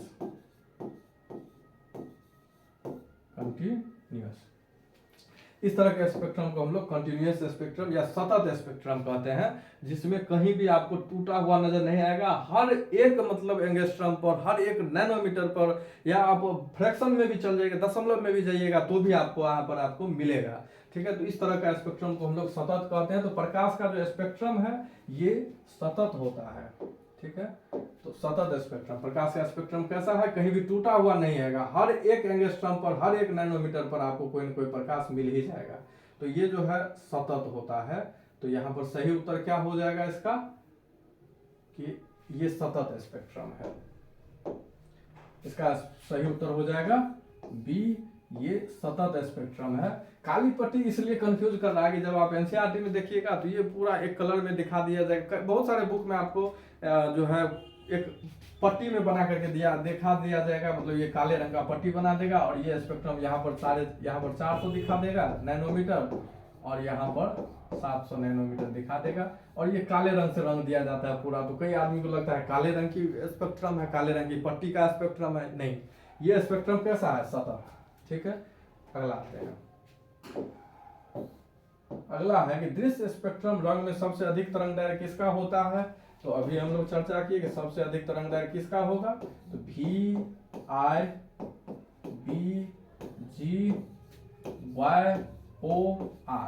इसका तरंग दैर्घ्य कितना होता है 400 नैनोमीटर और इसका 700 नैनोमीटर। ठीक है, तो अभी बता दीजिए किसका है सबसे ज्यादा तरंग दैर्घ्य, रेड का, मतलब लाल का। इसका सही उत्तर क्या होगा कि दृश्य स्पेक्ट्रम में सबसे ज्यादा तरंग दैर्घ्य किसका होता है, लाल का। सबसे ज्यादा तरंग दैर्घ्य लाल का होता है। अगर मान करके चलिए लाल ऑप्शन में नहीं होता तो फिर ऑरेंज हो जाता, मतलब नारंगी हो जाता। अगर ये भी ऑप्शन में नहीं होता तो फिर येलो हो जाता। मतलब आप ये याद रखिए, क्योंकि ऑप्शन में कभी लाल नहीं देगा तो क्या कीजिएगा, कहेगा निम्न में से कौन सा है, तो जो चार को दिया है तो उनमें से ना आपको डिसाइड करना है। एग्जाम्पल के तौर पर अगर हम कहते हैं कि मान करके चलिए कि हमारे पास लाल है ही नहीं, ये जो लाल है ये नहीं है। अब ये तीन को बताइए कि सबसे ज्यादा किसका है, ये तीन को में सबसे ज्यादा किसका है। तो तीन को में आप देख लीजिए सबसे ज्यादा किसका होगा, मतलब नीला, नीला यहाँ पर है, इसका तो कम होगा, 400 से 700 कम होगा। बैगनी तो यहीं पर है, तो सबसे कम तरंग दैर्घ्य है। तो बच गया पीला, मतलब पीला। इसमें सबसे ज्यादा किसका होगा, इन तीन में अगर बात किया जाए तो सबसे ज्यादा पीला का होगा, सबसे ज्यादा तरंग दैर्घ्य पीला का होगा। लेकिन हमको यहाँ पर चूंकि दिया गया है कि निम्न में से किसका सबसे अधिक है, तो लाल ऑप्शन में है तो हम लाल मारेंगे। लेकिन अगर लाल नहीं होता तो आप ये याद रखिए इस हिसाब से कि यहाँ से यहाँ जाने पर तरंग दैर्घ्य बढ़ता है 400 से 700, तो यहाँ से यहाँ जाने पर बढ़ता है, इसलिए ये याद रखना जरूरी है। इसको कहते हैं विबग्योर, VIBGYOR, ये याद रखिए तो ज्यादा मतलब सही रहेगा। ठीक है, अगला आते हैं, कहते हैं प्रकाश वर्ष बराबर होता है। तो प्रकाश वर्ष जो है, प्रकाश वर्ष है क्या, तो प्रकाश द्वारा एक वर्ष में तय की गई दूरी, एक वर्ष में तय की गई दूरी किसके द्वारा, तो प्रकाश द्वारा एक वर्ष में तय की गई दूरी, तय की गई दूरी, ये कहलाता है प्रकाश वर्ष। तो ये जो दूरी है, यहाँ पर इंपोर्टेंट बात क्या है, दूरी। प्रकाश वर्ष क्या है, दूरी है। एक वर्ष में जो प्रकाश द्वारा तय किया गया जो दूरी है वो प्रकाश वर्ष कहलाती है। और ये कितना होता है, तो 9.46 गुने 10 के पावर 15 मीटर, या फिर 9.46 गुने 10 के पावर 12 किलोमीटर। ठीक है, तो किलोमीटर में 12, मीटर में 15, यहाँ पर तो सेम है 9.46, लेकिन देखिए मीटर को किलोमीटर में बदलिएगा तो 1000 से भाग देना पड़ता है, तो 1000 में 3 जीरो इसका उड़ जाएगा तो 12 बचेगा। तो मीटर में 15 और किलोमीटर में 12, सब देखिए ऑप्शन मीटर में ही है, तो मीटर में कौन सा सही होगा, 15 वाला। तो 9.46 गुने 10 के पावर 15, ये सही उत्तर होगा। 9.46 गुने 10 के पावर 15 मीटर, ये प्रकाश वर्ष का मान होता है। एक वर्ष में प्रकाश कितना चलता है, तो इतना चलता है, 9.46 गुने 10 के पावर 15। अगर अगला क्वेश्चन है कि प्रकाश वर्ष किसकी भौतिक राशि का मात्रक है, तो देखिए वर्ष देख करके सब कंफ्यूज हो जाता है, लेकिन हम क्या बोले कि ये दूरी का मात्रक है। एक वर्ष में कितना दूरी तय कर रहा है, एक वर्ष में जो दूरी तय करता है प्रकाश, उसको हम लोग प्रकाश वर्ष कहते हैं। तो यहाँ पर जरूरी क्या है कि प्रकाश वर्ष किसका मात्रक है, दूरी का। ये जो दूरी है एक वर्ष में तय किया गया, कितना दूरी तय करता है, 9.46 गुने 10 के पावर 15 मीटर, ये दूरी तय करता है। और यही होता है इसका मान, 9.46 गुने 10 के पावर 15 मीटर। तो प्रकाश वर्ष किसका मात्रक है, दूरी का। तो कई बार गलती हो जाता है और 2021 में पूछा गया है, दूरी का मात्रक होता है। ठीक है, अगला आते हैं कि प्रकाश का वेग किसमें महत्तम होता है। तो देखिए प्रकाश का वेग सबसे ज्यादा होता है निर्वात में। निर्वात का मतलब जहां माध्यम ना हो, अर्थात जहां न ठोस हो, न द्रव हो, न गैस हो, मतलब हवा भी नहीं हो। तो हवा क्या है, गैस है। तो जहां इस तरह की कोई भी वस्तु ना हो उसे निर्वात कहते हैं। अर्थात सूर्य से जो पृथ्वी तक आती है, तो देखिए पृथ्वी से लगभग अगर ऊपर कितना चल जाएगा तो वायुमंडल मिलेगा, तो लगभग 780 किलोमीटर तक आपको वायुमंडल मिलता है। इसके बाद वायुमंडल नहीं मिलता है, एकदम वायुमंडल विरल हो जाता है।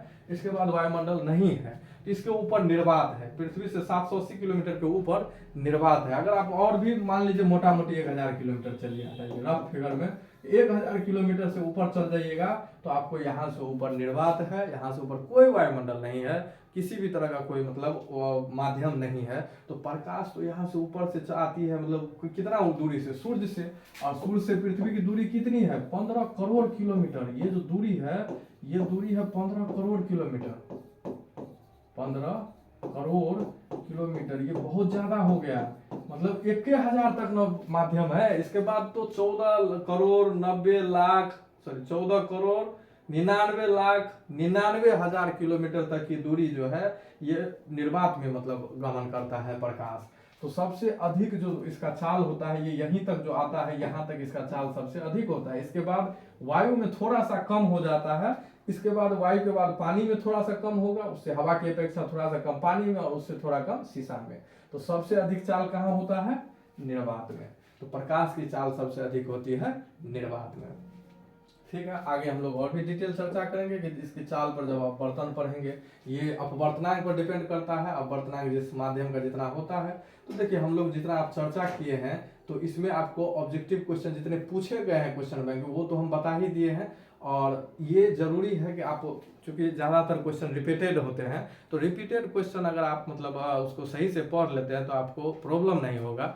और आपको बार बार रिपीटेड क्वेश्चन ही पूछा जाता है। जो कई क्वेश्चन आप, जैसे ये भी 2 बार पूछा गया है तो कई बार रिपीटेड पूछ देता है, लेकिन नया क्वेश्चन जो पूछने की संभावना है उसका भी कंसेप्ट हम इस चैप्टर का जितना कंसेप्ट है उसको आपको बता दिए। टीवी का फ्रास पूछा जा चुका है लेकिन एफएम का नहीं पूछा है, तो वो भी आप याद रखिए। कहाँ कहाँ इसका उपयोग होता है ये भी आपको पूछा जा सकता है। अभी तक पूछा नहीं है लेकिन आपको एनसीईआरटी में ये सब बात दिया गया है, तो आपको पूछने की बहुत ज़्यादा संभावना है। तो जितने भी इंपॉर्टेंट बात है पूछेगा, बाहरी गति मापने में किसका उपयोग होता है, माइक्रोवेव में किस मतलब वेव का उपयोग होता है, किस तरह का उपयोग होता है, रडार में किस तरह का उपयोग होता है, ये भी पूछ सकता है। उष्मा तरंग किस तरंग को कहते हैं, किस तरंग को कहा जाता है, ये भी पूछा जा सकता है। नेट कैमरा में किसका उपयोग होता है, रिमोट में किसका उपयोग होता है, और पृथ्वी का तापमान बनाए रखने में कौन सा तरंग सहायक है। पराबैंगनी तरंग से आपको क्वेश्चन पूछ सकता है कि मतलब इसका उपयोग जो है जल शोधक के रूप में किसका उपयोग होता है। इसके बाद जो है कौन सा त्वचा कैंसर का कारण बन सकता है, तो ये भी पूछ सकता है आपको। तो इस तरह से क्वेश्चन आपको गामा किरण से, ये तो कई बार पूछा जा चुका है किसकी क्षमता सबसे अधिक, वेधन क्षमता किसकी सबसे अधिक है। लेकिन ये क्वेश्चन हम लोग तब करेंगे जब हम लोग रेडियो एक्टिविटी पढ़ेंगे, उस समय हम लोग रेडियो सक्रियता पढ़ते समय इसका मतलब डिटेल चर्चा करेंगे, तो वहाँ भी हम लोग इसका अध्ययन करेंगे। बाकी सारा क्वेश्चन जो पूछा गया है वो हम लोग चर्चा कर लिए। और इसके अलावा आपको इस चैप्टर से, ये जो 8वां चैप्टर है पहला किताब का, पहला बुक का जो 8वां चैप्टर है, ये इससे ज़्यादा क्वेश्चन अब इस चैप्टर से पूछने की संभावना नहीं है। बाद बाकी आपको अब जो है ये चैप्टर पूर्णतः कंप्लीट हो गया। अब इसका एक सब्जेक्टिव जो क्वेश्चन पूछा गया है इस चैप्टर से, आपको जितने कंसेप्ट थे सारे कंसेप्ट हम बता दिए हैं। सब्जेक्टिव में जब हम आएंगे तो वहाँ पर और भी ज़्यादा कंसेप्ट जो है क्लियर परिभाषा लिखित के साथ दिखा देंगे आपको। यहाँ पर भी जितना कोशिश हो सकता था हम लोग यहाँ भी चर्चा किए, फिर हम लोग समझने का भी प्रयास किए हैं। तो यहाँ पर लगभग सारे कंसेप्ट जो है, लगभग क्या सारे ही कंसेप्ट आप लोगों को बता दिया जा चुका है।